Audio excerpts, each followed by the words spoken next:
तो welcome back guys यार, मेरे रिएक्शन चैनल में आप लोगों का स्वागत है। तो भाई आज से मैं स्टार्ट करने वाला हूँ भाई king in black comic web series. कह सकते हो वेब सीरीज़ ही है ये।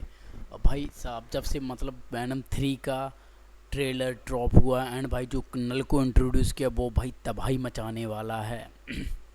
तो भाई मैं इसीलिए सोच रहा हूँ कि भाई नल भी इंट्रोड्यूस हो जाएगा एंड उसकी पावर्स एंड एबिलिटीज़ को भी पता लग जाएगा मूवीज़ आने से पहले। भाई इसका रिएक्शन लगभग 9 पार्ट में होगा एंड हर एक दिन मैं एक नया पार्ट अपलोड करता रहूँगा। तो स्टार्ट करते हैं। चलो रिएक्शन फिर स्टार्ट करते हैं। ओके यार, लेट स्टार्ट। और वाला है। उससे पहले भाई यार, मेरे चैनल पर अगर कहीं से भी नए आ गए हो तो भाई चैनल को सब्सक्राइब कर दो एंड प्लीज़ सपोर्ट यार। एंड इससे अच्छी अच्छी मैं वीडियो लाता रहूँगा। आप भी बस बता देना कैसे क्या किस टॉपिक पे आप लोगों को वीडियो देखनी, तो मैं भाई इस टॉपिक पे वीडियो लाता रहूँगा। तो वीडियो शुरू करते हैं। ओके। लोग हंसी खुशी अपनी जिंदगी जी रहे हैं क्योंकि वो नहीं जानते हैं कि उनकी तरफ जो डार्क गॉड आ रहा है वो कितनी तबाही लाने वाला है। वो अंधेरे का शैतान एक ऐसी शक्ति है जो समय जितनी ही पुरानी है, वो तब से यूनिवर्स में एग्जिस्ट करता है जब इस यूनिवर्स में डार्कनेस के सिवा कुछ भी नहीं था। यहाँ तक कि सेलेस्टियल्स भी तब एग्जिस्ट नहीं किया करते थे। एक समय पर उस डार्क गॉड को लोगों ने पकड़कर एक ऐसी जेल में बंद कर दिया जिसे लोग सदियों तक एक प्लेनेट समझते आ रहे थे। लेकिन जैसे बहते हुए पानी को ज्यादा देर तक नहीं काबू किया जा सकता है, ठीक वैसे ही उस डार्क गॉड को कोई हमेशा के लिए कैद करके नहीं रख सकता था।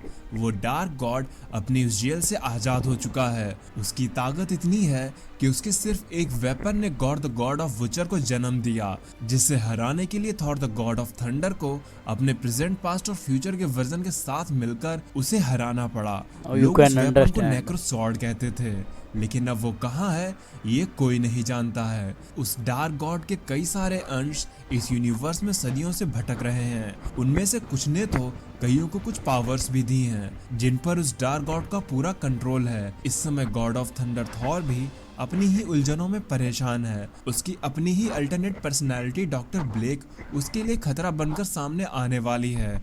और ब्लेक ही नहीं, उसे तो ब्लैक विंटर ने ऐसा विजन दिखाया जिसको देखने के बाद कोई भी सहम जाए। बाकी के हीरोज भी अर्थ पर एम्पायर इवेंट के दौरान क्रीस्टल में लड़ने में बिजी हैं। तो अगर इस समय वो गॉड अर्थ की ओर बढ़ता है तो उसे रोकने वाला कौन होगा, ये चीज तो हमें स्टोरी के आगे बढ़ते रहने पर ही पता चलेगी। और शायद ये कॉमिक बुक 2021 में ही कंप्लीट हो पाएगी, क्योंकि ये एक ऑनगोइंग सीरीज है जिसके पार्ट्स आने पर मैं इसके वीडियोस अपलोड करता रहूंगा।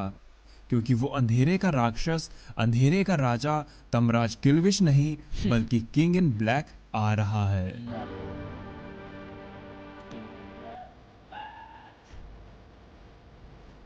Now here we go. Space sector 23। यहाँ पर एक डिस्ट्रेस सिग्नल की फ्रिक्वेंसी काफी तेजी से आ रही है, लेकिन ये डिस्ट्रेस सिग्नल कोई मदद मांगने के लिए नहीं है, बल्कि ये मदद करने के लिए है। एक स्पेस पॉड से ये सिग्नल आ रहे हैं। जो भी स्पॉट को देखे तो उसे ना खोले, जो भी स्पॉट को देखे वो इसे ना खोले।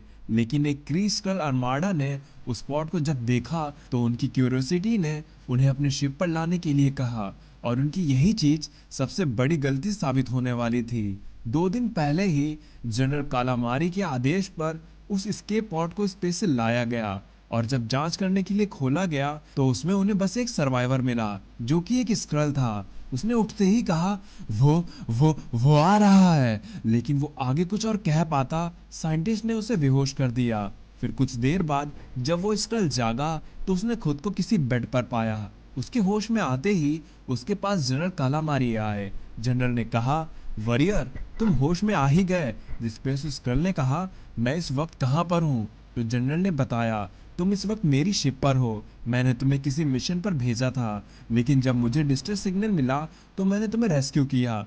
जिसपे उस स्क्रल ने कहा, मुझे यहाँ से जाना होगा, हमें यहाँ से जाना होगा। जनरल ने कहा, जाना होगा, लेकिन क्यों? तो स्क्रल ने कहा, ओ गॉड तुम समझ क्यों नहीं रहे हो, हम सब मरने वाले हैं। जिसपे जनरल कहता है, इजी वॉरियर खुद को शांत रखो और मुझे बताओ कि तुम्हारी क्रू के साथ क्या हुआ। तुम्हें हमने एक मिशन पर भेजा था ना, जिसपे वो स्क्रल कहता है, हाँ मैं मिशन पर तो गया था हल्कलिंग के आदेश पर, लेकिन हमने वहां पर कुछ ऐसा देखा जिसपे कोई बिलीव ही नहीं करेगा। वो काली गहरी परछाई अपने आसपास सब खत्म करती जा रही थी, जैसे वो ही सत्य है। यूनिवर्स अब अंधेरे में जा रहा है। उसने मेरे सामने ही Fuck. देखते देखते एक पूरे ही प्लेनेट को अपनी चपेट में ले लिया। ये बात तब की है जब मैं और मेरे साथी, जिसमें क्रीवी थे, हम सब महाराज हल्कलिंग के आदेश पर एक प्लेनेट पर कुछ चीज को ढूंढने के लिए गए थे। लेकिन हमारी एक साथी ने डिस्ट्रेस सिग्नल को कैच किया। शुरुआत में तो हमें लगा कि ये कोई एक जगह से आ रहा है, लेकिन जब हम आगे की ओर बढ़ने लगे तब वो सिग्नल 1 से 2, 2 से 3 और फिर 3 से कई सारे आने लगे, जैसे सुनसान स्पेस में इन सिग्नल के जरिए कोई मदद मांग रहा हो। और फिर हम सब बारी बारी से एक एक एस्केप पॉड की तरफ उन्हें चेक करने के लिए पहुंच गए। उन पॉड के अंदर कुछ काला सा गाढ़ा लिक्विड भरा हुआ था। शुरुआत में तो हमें कुछ भी समझ में नहीं आ रहा था कि कोई इस तरह से डिस्ट्रेस सिग्नल भेज के इन पॉड्स में एक काला लिक्विड भर के क्यों छोड़ेगा, पर फिर भी मैंने एक एस्केप पॉड को चेक करने की कोशिश की और उनमें से एक पॉड को लेकर अपने शिप पर आ गया। और जब हमने उसे खोला तो उसमें हमें हमारा एक साथी मिला जो कि हमसे मदद मांग रहा था। पर मैं उसकी कंडीशन को देखते ही समझ गया कि अब जो होने वाला है उससे अब हमें कोई भी नहीं बचा सकता, क्योंकि वो एक ट्रैप था। क्योंकि उस पॉड में वो काला लिक्विड कुछ और नहीं बल्कि सिम्बायोट था। उस पॉड के खुलते ही उसने सबसे पहले हमारे क्री साथी को मार डाला और हम सब अपनी जान बचाते हुए उस जगह को लॉक कर भागने लगे। लेकिन वो सिम्बायोट कहाँ रुकने वाले थे। वो एक छोटे से कांच के टुकड़े को तोड़ते हुए बाहर निकल आया। ट्रेजेक्ट्री कह रहा था कि हम इसे नहीं रोक सकते हैं, तो अच्छा यही होगा कि इसे हम यहीं पर सील कर दें, क्योंकि अगर हम कहीं जाएंगे तो ये सिम्बायोट वहां भी आ जाएंगे। पर वो कुछ एक्शन ले पाता कि तभी उस सिम्बायोट ने उसे पकड़ लिया। लेकिन इस शिप से बाहर हमारे दूसरे साथी अभी भी इस बात से अनजान थे। हमने उन्हें उन पॉड्स को ना खोलने के लिए कहा, लेकिन हमारी कम्युनिकेशन फ्रिक्वेंसी इतनी लो थी कि उन्हें कुछ सुनाई ही नहीं दे रहा था। पर अब उन्हें कुछ भी सुनने की जरूरत नहीं थी, क्योंकि उसने कुछ ऐसा देख लिया था जो शायद उसके लिए जिंदगी का आखिरी मंजर बनने वाला था, क्योंकि उसकी तरफ सिम्बायोट ड्रैगन आ रहे थे। Fuck. हमारे उस साथी ने बचकर भागने की बहुत कोशिश की, लेकिन वो उसमें कामयाब नहीं हो पाया। आखिर कोई सिम्बायोट से स्पेस में कैसे जीत सकता था। उस सिम्बायोट ड्रैगन ने हमारे उस साथी को बहुत ही बुरी तरह से मार डाला। अब बस शिप पर मैं और मेरे कुछ साथी ही बचे थे।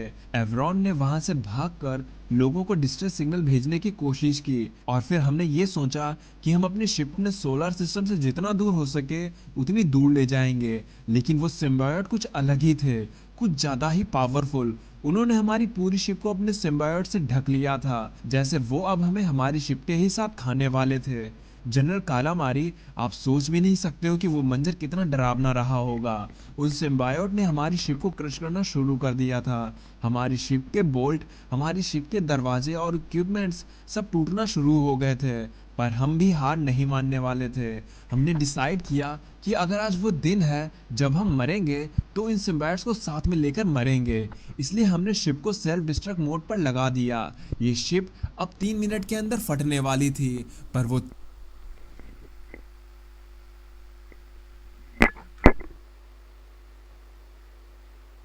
3 मिनट भी जैसे हमारे लिए 30 घंटे बन चुके थे। समय के साथ बीतता एक एक पल हमें बहुत लंबा लग रहा था। हम उस समय के लिए कुछ सिम्बायोट्स को कम करने की कोशिश कर रहे थे, पर ऐसा कहाँ होने वाला था। यहाँ तक कि हमने शिप की ग्रेविटी को भी जीरो कर दिया। हमने कोशिश की कि हम उन्हें रोक सकें, लेकिन तभी उन्होंने हमारे एक साथी एवरॉन को अपने एक ही वार में खत्म कर दिया। अब हम सब अपने सामने मौत देखकर डर चुके थे। वहां कोई भी होता तो वो डर ही जाता। इसीलिए हमने अपनी जान को बचाने का फैसला किया और अब हम दोनों ही लोग एस्केप पॉड की तरफ भागने लगे, इस उम्मीद में कि शायद हम बच सकते हैं। पर रास्ते में हमें हमारा एक क्री साथी मिला जिसे हमने मरा हुआ समझ लिया था। उसे सिम्बायोट ने अपने जाल में फंसा कर रखा था।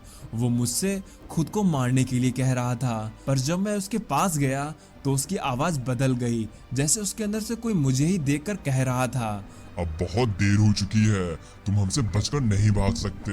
पर मलांज इतना डर गई थी कि वो कुछ समझ ही नहीं पाई। वो तुरंत पॉड में बैठकर वहां से भागने लगी। पर अब मैं भी समझ गया था कि मुझे क्या करना है। मैंने उसे समझाने की कोशिश की कि हमें यहाँ से नहीं भागना चाहिए, क्योंकि अगर हम यहाँ से भागते हैं तो जैसे ही इन एस्केप पॉड्स के चक्कर में हम फंसे हैं उसी तरह से बाकी के लोग भी फंस सकते हैं, इसलिए हमें यहाँ से भागना नहीं चाहिए। पर तभी मेरे सामने वो आया, उसे देखकर मैं डर गया। उसके काले शरीर पर सफ़ेद बाल और गहरी खून से सनी लाल आंखें थीं। उसका लुक इतना डरावना था कि कोई भी डर जाए। उसने मुझसे कहा, ये यूनिवर्स अब अंधेरे में जाने वाला है। वो अब सभी गैलेक्सीज को खत्म करके अपने साम्राज्य को खड़ा करेगा, अपना खुद का अंधेरे का साम्राज्य। उसको देखकर मैं इतना डर गया कि मैं बस वहां से जल्दी भागने के भाई लिए कुछ भी बकवाल कर तो है सकता साहब था। बंदे मैं का। तुरंत ही एक एस्केप पॉड में बैठ गया। वो आदमी मुझसे कहने लगा, तुम क्यों भाग रहे हो जब भागने के लिए कुछ जगह ही नहीं बची है, और जो बचा है वो भी अब जल्दी खत्म हो जाएगा। तुम भागो, तुम अगर भाग सकते हो तो भागो, क्योंकि मैं तुम्हें जल्दी ही ढूंढ लूंगा और तब हम फिर से एक होंगे। मैं बस वहां से तुरंत भाग लिया। उन ड्रैगन्स ने मुझे खाने की कोशिश की, पर तभी हमारी शिप सेल्फ डिस्ट्रक्ट के चलते ब्लास्ट हो गई। मुझे लगा कि वो मर गया। मैंने उसे मार दिया, पर मैं गलत था। मैंने इसीलिए स्पेस में किसी भी एस्केप पॉड को ना खोलने का मैसेज भेजा था कि कोई भी उन्हें ना खोले, पर अब बहुत देर हो चुकी है। मैं उसे सेंस कर सकता हूँ, वो यहीं कहीं पर है। वो अब यहाँ कभी भी किसी भी वक्त आ सकता है। अभी उस स्क्रल की बात खत्म भी नहीं हुई थी कि वो सिम्बायोट वहाँ आ पहुँचते हैं, और उन ड्रैगन्स पर जो शख्स सवार होकर आ रहा है वो कोई और नहीं बल्कि एक dark king, the god of symbiote Knull है। और अब वो इस यूनिवर्स को ख़त्म करने के लिए, अपने डार्क किंगडम को बढ़ाने के लिए अर्थ की ही तरफ बढ़ रहा है। तो कैसे इसे हमारे हीरोज रोकेंगे, आगे हम यही जानेंगे। तो अगर आपको ये एपिसोड पसंद, भाई साहब क्या मतलब इसकी एंट्री थी, बहुत धांसू थी कतई खतरनाक। एंड भाई इसका भौकाल है भाई कॉमिक्स में, तो भाई ये समझो कि थैनोस से भी ऊपर लेवल का एक विलन है। आई मीन जब लाइट का क्रिएशन नहीं हुआ था, आई मीन सेलेस्टियल से पहले भी ये एग्जिस्ट करता था, तो तुम समझ सकते हो भाई इसके आगे और ये कुछ जो विलन ये कोई काम के नहीं है। अच्छा था वो बहन, जो भौकाल बहुत तगड़ा था बंदे का।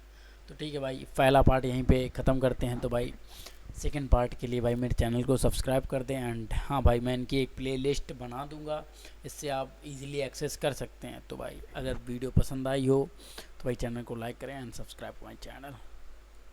तो भाई बाय, मिलते हैं भाई नेक्स्ट वीडियो में, तब तक के लिए बाय बाय।